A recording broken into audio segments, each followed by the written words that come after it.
Step into Value Zone Hypermart Patancheru. మూడవ తెలంగాణ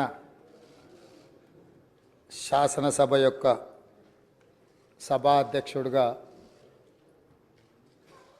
గడ్డం ప్రసాద్ కుమార్ గారిని ఈ శాసనసభలో కాంగ్రెస్ పార్టీ, భారత రాష్ట్ర సమితి, అదేవిధంగా సిపిఐ, ఎంఐఎం పార్టీలు ప్రత్యక్షంగా మద్దతు పలికి ఏకగ్రీవంగా ఎన్నిక కావడానికి, అదేవిధంగా భారతీయ జనతా పార్టీని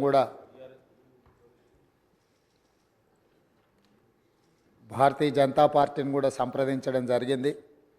వారు కూడా పరోక్షంగా ఈ ఎన్నిక ఏకగ్రీవం కావడానికి సహకరించారు.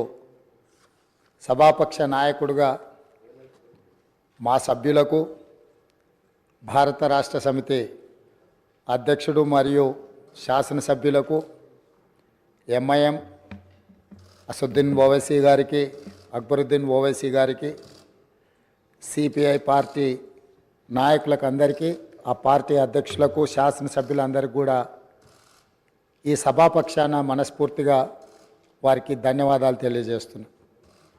ఈ సభ ఒక మంచి సాంప్రదాయానికి మొదటి రోజే మనమందరము ఒక మంచి సాంప్రదాయాన్ని ముందుకు తీసుకెళ్ళడానికి అందరూ సహకరించడం, ఈ సాంప్రదాయం భవిష్యత్తులో కూడా కొనసాగాలి.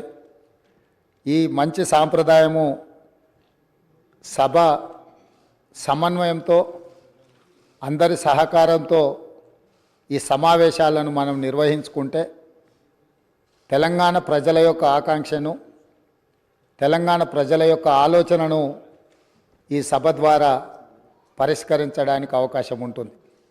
అదేవిధంగా గడ్డం ప్రసాద్ కుమార్ గారు నా సొంత జిల్లా, నేను ఎక్కడి నుంచి అయితే శాసనసభ్యుడిగా ప్రాతినిధ్యం వహిస్తున్నానో ఆ ప్రాంతం వాడు.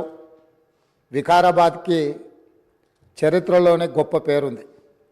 నిజాం సర్కారు ఉన్నప్పుడు చాలా రుగ్మతలు ఉన్న వాళ్ళకి వైద్య సహాయం అందాల్సిన వివిధ రకాల ఇబ్బందులు ఉన్న వాళ్ళందరినీ కూడా వికారాబాద్ గుట్ట మీద వైద్యం చేస్తే అందరికీ ఆ రుగ్మతలు తగ్గి సమస్యలు పరిష్కారం అవుతాయని తెలుసు.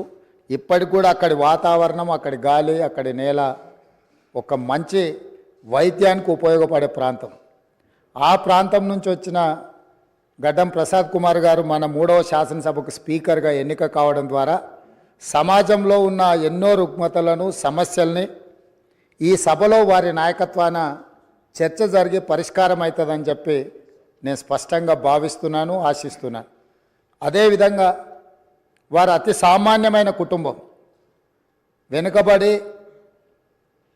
చిన్న వయసులోనే తండ్రిని కోల్పోయి కుటుంబ బాధ్యతను తీసుకొని 8 మంది సోదరీమణుల మధ్యలో ఒక్కడుగా చిన్న వయసులోనే కుటుంబ బాధ్యతను భుజాల మీద వేసుకొని 8 మంది ఆడపడుచులను సమన్వయం చేసుకుంటూ సమాజంలో కుటుంబం యొక్క గౌరవాన్ని నిలబెడుతూ ఏ లోటు రాకుండా సోదరీమణులందరినీ కూడా ఆ రోజు నుంచి ఈ రోజు వరకు సమన్వయంతో ముందుకు తీసుకెళ్తున్నాడు. అంటే ఉమ్మడి కుటుంబం ఎలా ఉండాలి, ఉమ్మడి కుటుంబంలో కుటుంబ సభ్యులకు ఉండే సమస్యల్ని వాళ్ళు అడగకముందే గుర్తించి పరిష్కరించడం తెలిసింది అని అంటే ఈ శాసనసభ కూడా స్పీకర్ గారి కుటుంబం.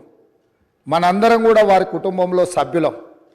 అది ప్రతిపక్షము, పాలకపక్షము, విపక్షము అనే విభేదాలు లేకుండా సభ్యులు అంటే ఈ సభ యొక్క సభ్యులు. ఆ సభ్యులు లేవనెత్తే అంశాలను, వారు లేవనెత్తిన అంశాలలో ఉన్న లోతును దృష్టిలో పెట్టుకొని తప్పకుండా స్పీకర్ గారు ఆ సమస్యలకు పరిష్కారం చూపిస్తారు. ఒక కుటుంబాన్ని, ఉమ్మడి కుటుంబాన్ని నడిపించడం, సమన్వయం చేయడం, సమాజంలో ఆ కుటుంబం యొక్క గౌరవాన్ని నిలబెట్టడం తెలిసిన వ్యక్తులు ఈ సభకు సభాధ్యక్షుడు అయిందంటే మన అందరి యొక్క హక్కులను తప్పకుండా వారు కాపాడతారు.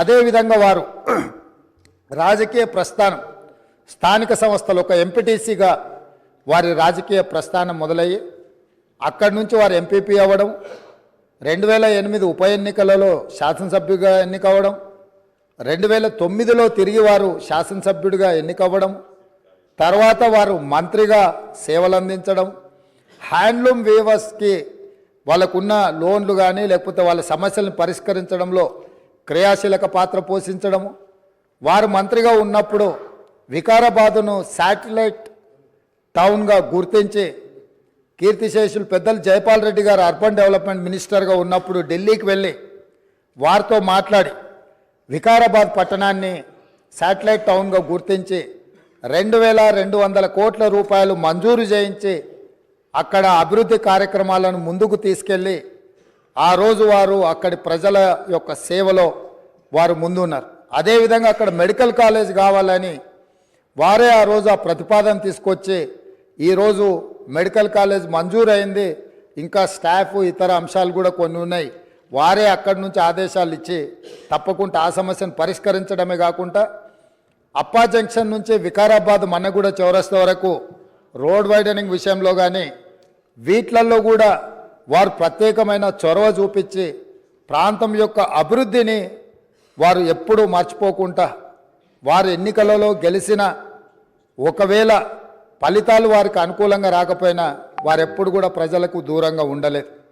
కాబట్టి ఈరోజు గడ్డం ప్రసాద్ కుమార్ గారు లాంటి వ్యక్తులు సునిశ్చిత దృష్టితో, సమస్యల అవగాహనతో, సభ్యుల సమన్వయంతో ఈ శాసనసభను వారి నాయకత్వంలో మనందరం ఒక ఆదర్శవంతమైన శాసనసభగా నడిపించడానికి వారి పూర్తిగా మన అందరికీ దశ దిశ నిర్దేశిస్తారు. వారిని మనస్ఫూర్తిగా ఎంపీటీసీ నుంచి శాసనసభాపతిగా ఈరోజు ఈ బాధ్యతలు నిర్వహించే వరకు వారి యొక్క రాజకీయ ఎదుగుదల కావచ్చు, ప్రజా సమస్యల పరిష్కారంలో కావచ్చు, వారి యొక్క కృషిని అభినందిస్తూ నేను ఏ ప్రాంతం నుంచి అయితే శాసనసభ్యుడిగా ఎన్నికైనానో మా ప్రాంతానికి సంబంధించిన శాసనసభ్యులే ఆ ప్రాంత నివాసే వికారాబాద్ జిల్లా ఒకప్పుడు డాక్టర్ మర్రి చెన్నారెడ్డి గారు ఆ ప్రాంతం నుంచి వచ్చి దేశ రాజకీయాలలోనే అత్యంత క్రియాశీలక పాత్ర పోషించారు. ఆ ప్రాంతం నుంచి వచ్చిన గడ్డం ప్రసాద్ కుమార్ గారు ఈ సభ అధ్యక్షుడిగా ఎన్నికవ్వడం, ఈ ఎన్నికవ్వడానికి సహకరించిన మిత్రపక్షాలన్నిటినీ ప్రతిపక్షాలన్నిటిని కూడా మరొకసారి అభినందిస్తూ మనస్ఫూర్తిగా వారికి అభినందనలు తెలియజేస్తూ ఈ సభలో సభ్యుల యొక్క అందరి హక్కులను వారు కాపాడతారనే నమ్మకంతో వారి అభినందిస్తున్నాను. వారి నాయకత్వంలో మేమందరం కూడా రాష్ట్రానికి మేలు జరిగే విధంగా కార్యక్రమాలు తీసుకుంటామని తెలియజేస్తూ సెలవు తీసుకుంటున్నాను.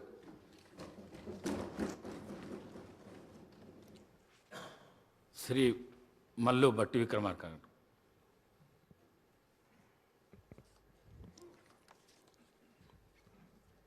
అధ్యక్ష, తెలంగాణ 3వ శాసనసభకి